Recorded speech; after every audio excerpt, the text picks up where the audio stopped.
Rêveberê daristanên Koyê li Başûrê Kurdistanê ragihand ku di encama êrişên ku bi dronan li derdora Koyê û Çiyayê Heybet Sultan hatine kirin heştê donim dar şewitîne. Di daxuyaniyeke taybet ji nûçetî ve re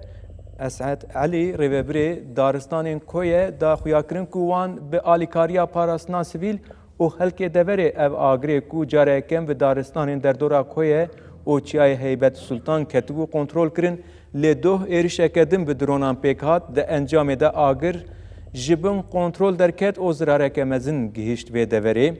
Rêveberê daristanên Koyê ev yek jî anî ziman ku ew darên ev pêncî salin hatine çandin di êrişa doh de hatin şewitandin. ئاگرەکە لە دەوروبەری دوونێ سعات 12:30 لە بۆ 12:40 دقە تقریبا ئاگرەکە کەوتەوە لە وێندەرێ. ئاگاداری تیمی بەڕێوەتی ئەتفامان کردی بنکەی زانکۆی ئێرپانە سەردانمان کرد چوو نێوێندە شوێنی مەبەست تەماشا بکە ئاگرێش زۆر زەرزیانش زۆر کەوتو لە وێندەرێ بە هەیمەتی جەماعەتی بەرگری شارستانی دەستیان خۆش بێ هاوکاری باش بوون خۆبەخش و خەڵکی شاری کوێ شێر لە وێندەرێ بوو ئاگەرەکە کۆنتترۆل کا بەڵام جاری دووەم هاتەوە دووبارە لێداوە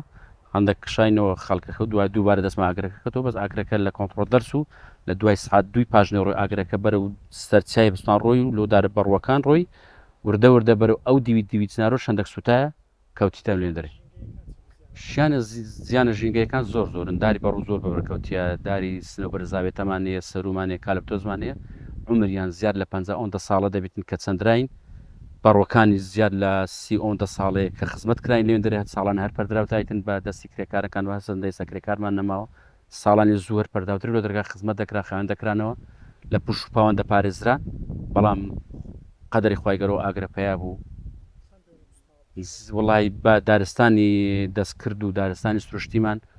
تقریبا زیاد لە 80 سوتایە